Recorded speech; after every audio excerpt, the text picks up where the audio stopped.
So I made it to Miami, and I got my lens overnighted, Tamron 24mm, which I'm really excited about testing out.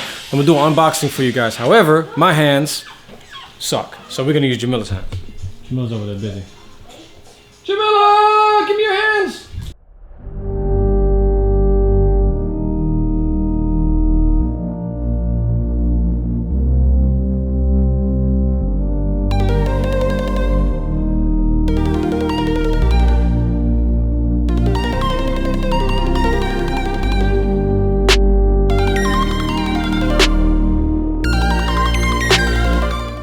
Thank you, Jamila, for the amazing help with the B-roll unboxing. So now, everything else that we shoot here is gonna be with the Tamron 24. And then I'll give you my review on it.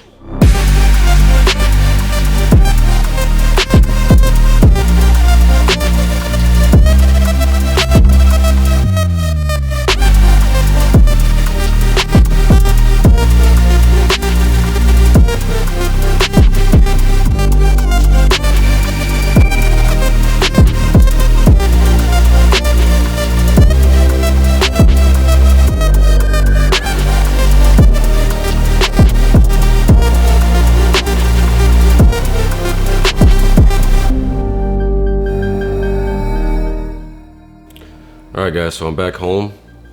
If you notice, my voice has changed drastically. That's because I got really sick while I was in Miami. So my final thoughts on the Tamron 24mm 2.8 prime lens. I thought it did really well. I thought the autofocus was great. It was quick, which I wasn't expecting it to be as fast as it was. It is really quiet. They boast that on their website and in the description, that it's super quiet autofocus system, and it is really quiet. It doesn't really matter to me if it's quiet or not, because I always get my audio from external sources. But if you're vlogging, you definitely don't want to hear the motor of the lens autofocusing while you're vlogging. So that's where a quiet autofocus could come in handy. Other pros about this lens is it's very light. It's about the size of a coffee mug. And yeah, super light. It's a nice lens. Comes with a little hood. I think I saw that. Now, the cons on the lens. The only con that I really found is barrel distortion. It has a significant amount of barrel distortion, in my opinion. I spoke to a photographer friend of mine, and he said that what'll likely happen is Sony will release an update that will auto-correct the barrel distortion on the lens, which in that case, this lens has no problems, in my opinion. But that was the only thing that I could find wrong with the lens.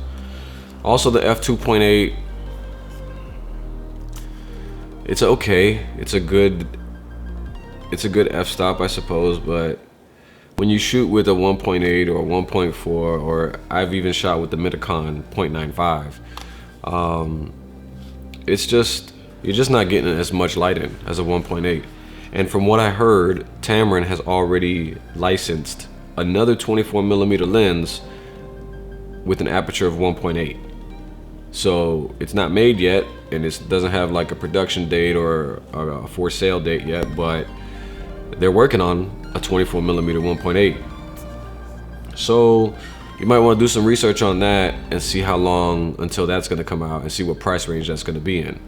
If the 1.8 comes out and it's not too much more expensive, I'll probably just go ahead and upgrade to that one. But if they do something stupid with the price, then I'll just stay with this one and I'll be fine. Also, something to note, all the B-roll that you saw, none of it was color corrected at all. It was shot on a Cine 4 profile on the Sony A7iii. So what you saw is what came out of the camera. If you have any other questions, anything that I didn't cover in this review of the Tamron 24mm 2.8, please comment down below, and I will absolutely try to find you an answer for those questions. If you haven't already, go ahead and hit that subscribe button, hit like if you can, and thanks for tuning in. I'll see you on the next one.